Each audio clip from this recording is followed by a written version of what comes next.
sarado na ang tindahan, kaya tinidor ang gagamitin natin. Taste.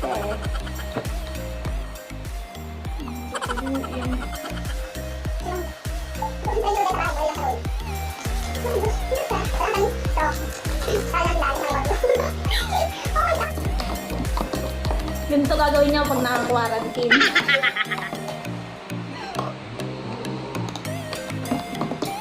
Para may magawa kayo sa bahay, try nyo to. Sobrang dali lang gawin. Isipin nyo na lang Starbucks. Nasa Starbucks kayo. Starbucks drinks to, guys. Bawal kasi lumabas ng bahay. Kaya sa bahay na kayo mag-Starbucks.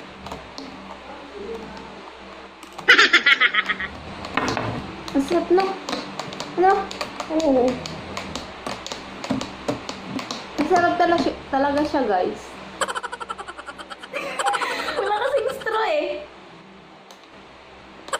Pumunta ako sa tindahan kanina, pero sabi ng lalaki, RC lang daw meron. Sabi ko, straw lang naman yung bibiling ko. Eh, may soft drinks pero walang straw.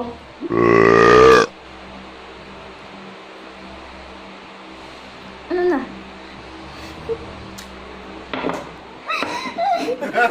So guys, hanggang dito na lang ang video na to. And itry nyo to sa bahay nyo, guys, kasi sobrang dali lang. Masarap pa.